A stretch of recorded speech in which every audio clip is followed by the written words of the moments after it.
Hello everyone, welcome to my channel. I'm Jordyn and welcome to a little combo video today. We've got my June wrap up as well as my July TBR. We are already a few days into July, so I figured this was the best way to knock both of these videos out. I also don't have too many books to talk about for both sections of the video, so it should be pretty snappy. Let's get right into it. We're gonna start with my June wrap up. June was not my all-time best reading month. I ended up completing 8 books and I DNF'd 2. Honestly, not my best reading month, not my worst. Of those 8 books that I completed, 4 were contemporary or romance books, 3 were mystery or thrillers, and 1 was a nonfiction. Definitely in line with my reading as a whole this year. Romances and thrillers have really been taking over my reading. As far as my star ratings, of the 8 books I read, I had 0 1-star books, 2 2-stars, 3 3-stars, 3 4-stars, and 0 5-stars, to make an average rating of 3.125,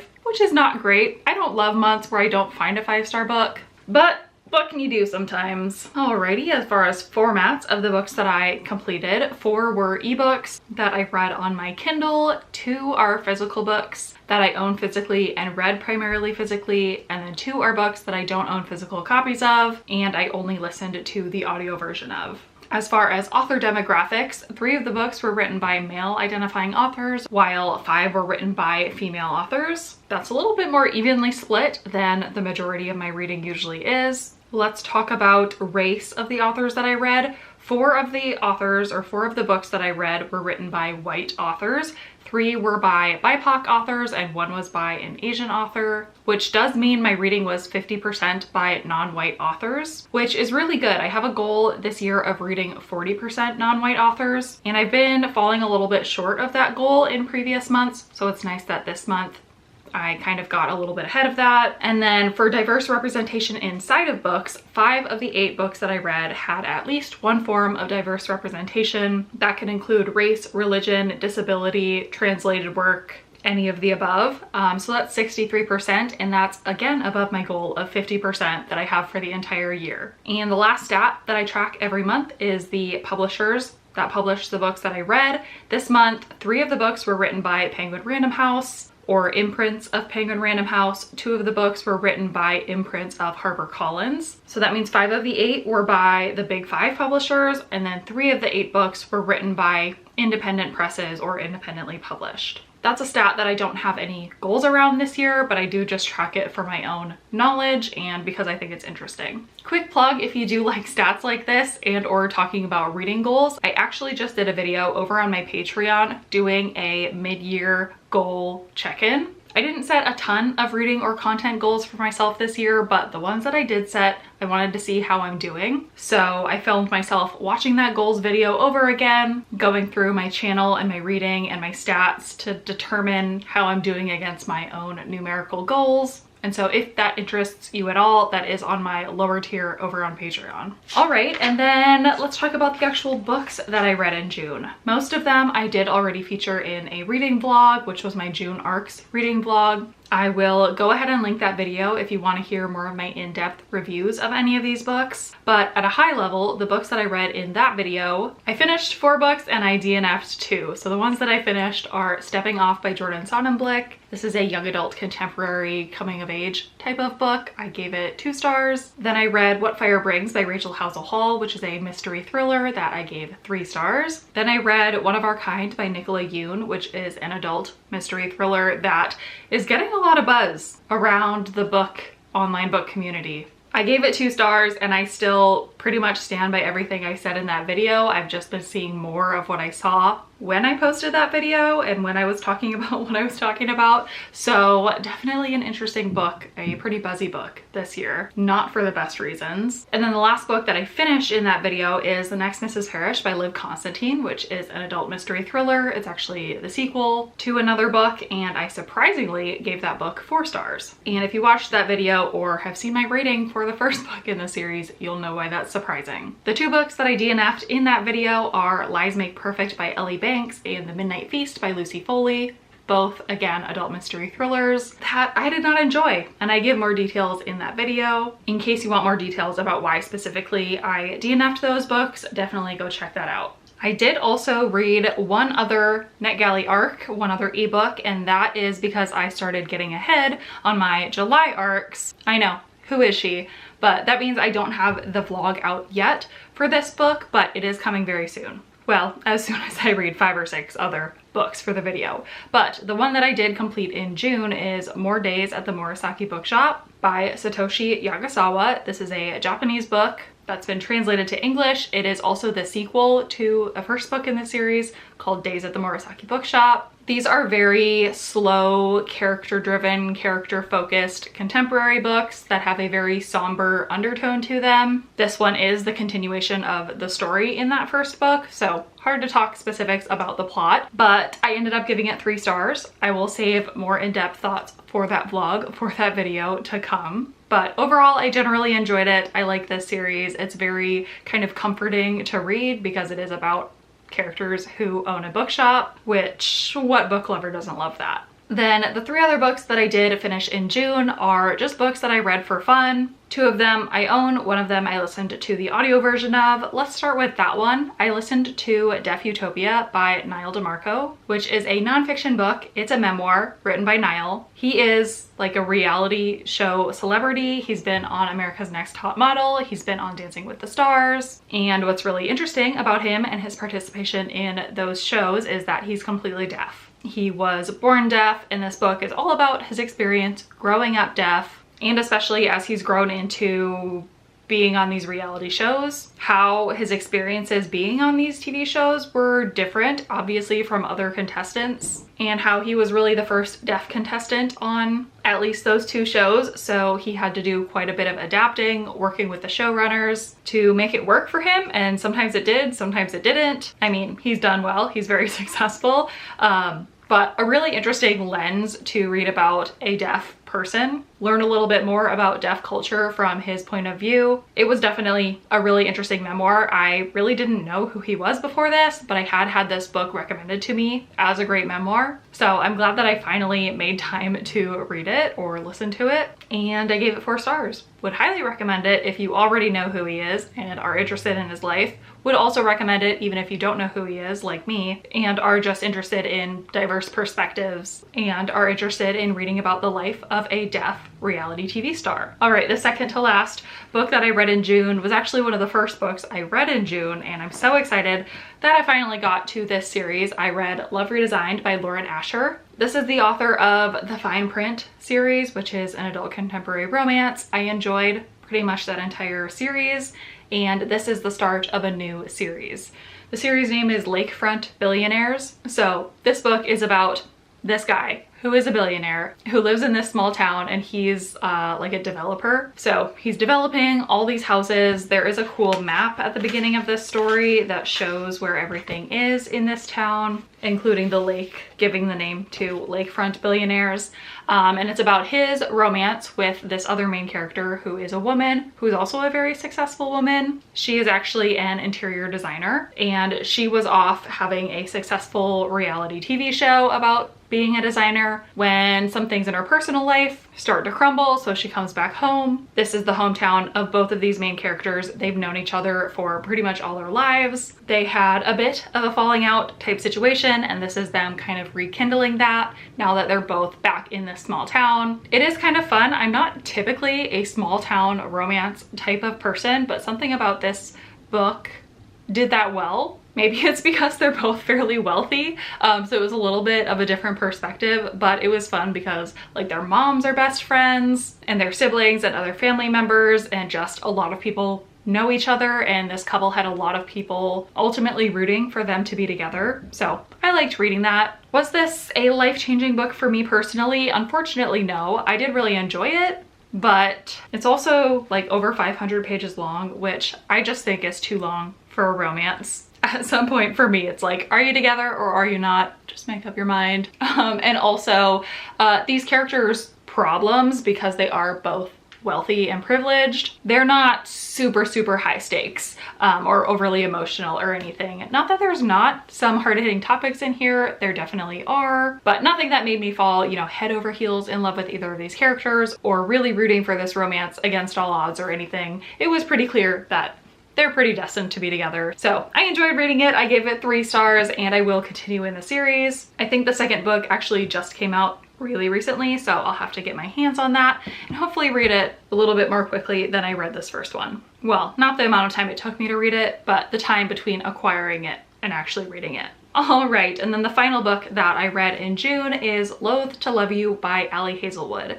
This is actually a bind-up of 3 different short stories. They are 3 different adult contemporary romances that all follow STEM characters or characters who work in STEM fields. This is just what I love about Ali Hazelwood. I love that she's kind of found her niche in STEM romances. She works in STEM, so it makes sense that that trickles into her romance books. But I relate a lot to these characters and like their day jobs that they have and their attraction to some of those qualities in each other. And I thought these are really good. I think I read this at the perfect time where I was just perfectly in the mood for 3 little short romance stories. I think there are probably times when I'm not in the mood for that and I want something a little bit meatier and longer and more developed, but in this case, I thought it was perfect. Just 3 little snippets of these 3 couples who do intertwine. They do know each other and they kind of show up in each other's novellas. And yeah, honestly, no complaints. I'm giving it 4 stars because once again, not life-changing, but overall a really enjoyable reading experience, and I will continue to pick up Ali Hazelwood's romances pretty much probably forever. All right, so with that, we can get into my July TBR. As I mentioned, we are a few days into July already. So in theory, I should be working my way through some of these. I don't know, I've got somewhat of an ambitious TBR, but it also feels doable. I don't know. We'll see how it works out.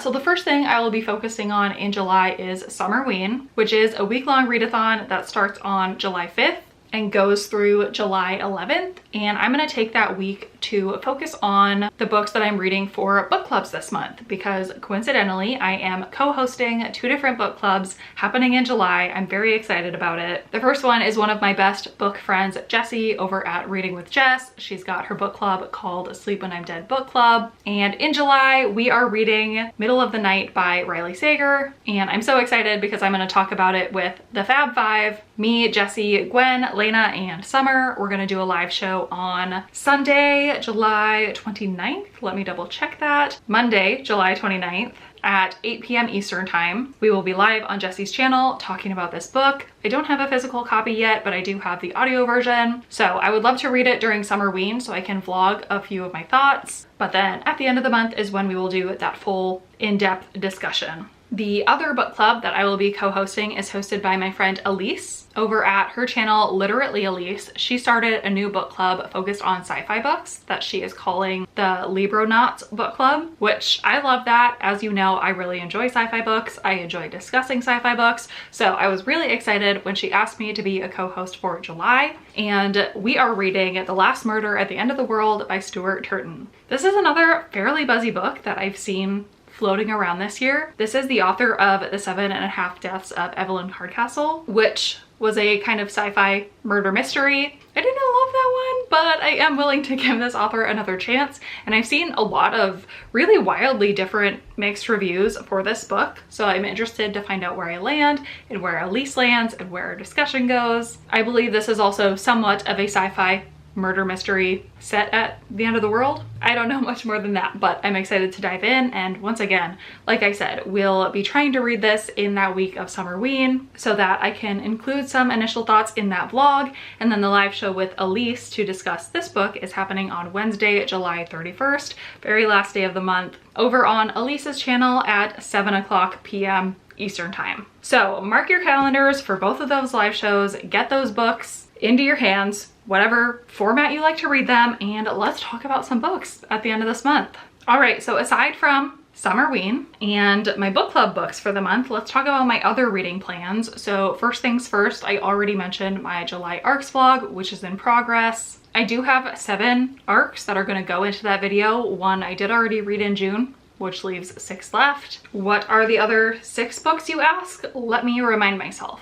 First, we've got Lady Killer by Catherine Wood, an adult mystery thriller. The cover, very summery. We've got a book called The Widow on Dwyer Court by Lisa Kusel. This author actually reached out to me to ask if I would review this book, and it sounded somewhat interesting, so I said yes. I requested it. It is a somewhat standard domestic thriller from what I can understand. Then we've got The Briar Club by Kate Quinn, which is a historical fiction book. Kate Quinn is one of my favorite historical fiction authors, so very excited to read her newest release. Then we've got Not Another Love Song by Julie Soto, which I'm very excited about. This author had a really popular romance book last year that I never got to. I'm guessing this one is going to be similarly popular and talked about, so I'm excited to be in for the hype and hopefully also enjoy the romance. Obviously from the title and cover, it will have something to do with music, which I think will be fun. Then we've got Desperation Reef by T. Jefferson Parker. Another adult mystery thriller, again set near water, which for some reason just screams summer to me. And last but not least, we've got Look in the Mirror by Catherine Steadman. This is an author that I've read from before and enjoyed her mystery thrillers, so once again, excited to read her newest. So look for that vlog coming relatively soon, probably the first reading vlog that I will put out this month. I do also have hopes and dreams of putting out, or at least starting, 2 other reading vlogs in July. So the first is my newest book of the month reading vlog, because I've got some book of the month books that I'm really excited about. I have 2 of them physically with me right now, and then I think 2 more on the way from book of the month as we speak that I got on the 1st of July. So the first one that I'm really excited about, Not in Love by Ali Hazelwood. As I mentioned earlier, I really enjoy Ali Hazelwood, so I have no reason not to give this one a chance. It looks like yet another STEM focused romance, which I love. I'm sure I'll love it. On the other hand, I've got another romance that I kind of went out on a limb on selecting. I haven't heard anybody else read this or talk about it, but it was obviously a book of the month pick, so I'm interested in it. It's One Star Romance by Laura Hankin. I don't really remember anything about this plot. A struggling writer is forced to walk down the aisle at her best friend's wedding with the man who gave her book a very public 1-star rating in this fresh romantic comedy. I do think that sounds funny and interesting. So hopefully I'm in the mood for some romance with this book of the month vlog, because I've got 2 of them there. The other books that I picked, I think, are not romances. Let me check quickly. Okay, correct. I've got The God of the Woods by Liz Moore, which I'm so excited about, an adult mystery thriller. I have enjoyed Liz Moore's writing in the past. And then we've got All the Colors of the Dark by Chris Whitaker, which I also think is a mystery thriller, maybe more on the mystery side. I hear this is a long book, but really worth it, so I'm taking those good reviews to heart and giving that one a try. So that will actually be a nice, pretty well-rounded book of the month reading vlog. And last but not least, along the same lines, I have a few aardvark books that have been piling up that I've been putting off for a long time. I just need to read them. I don't remember even what months these are from. I know I've talked about them in other TBRs for the past couple of months, but we've got Yours for the Taking by Gabrielle Korn. I still want to give this a chance. It's a sci-fi book set in space. Should be my thing. I just need to make time for it. As well as Baby X by Kira Peikoff. Another sci-fi. This one I think has to do with like selecting genetics and being able to use like celebrity DNA for your babies. Sounds interesting. We've got The Clinic by Kate Quinn, different Kate Quinn than the historical fiction one I was talking about earlier, but this one is, I think, like a historical mystery. I, again, have heard pretty mixed reviews about this book so far, so we will see where I land. And I did pick one book in July that is on its way to me. It's a novel love story by Ashley Poston. I have read from and enjoyed this author in the past, so excited to give her newest a try. And it's an adult contemporary romance. It might have like a speculative element to it. I'm not sure. Her other books do. So again, I feel like that will give a nice little bit of variety to that reading vlog. All right, that is it. I don't even know how many books in total that is that I'm planning to read in July. Fingers crossed I get to all of them. If not, they will probably all roll over to the next month. So it won't be long before I read all of these books. But I'm feeling excited and motivated about them, so that's good news. Let me know what is on your TBR for July, especially since we're a few days into it. Let me know if you have been off to a good start or you're still working on getting started. Other than that, I don't think I have anything else, so thank you so much for watching this video, and I will see you in my next one.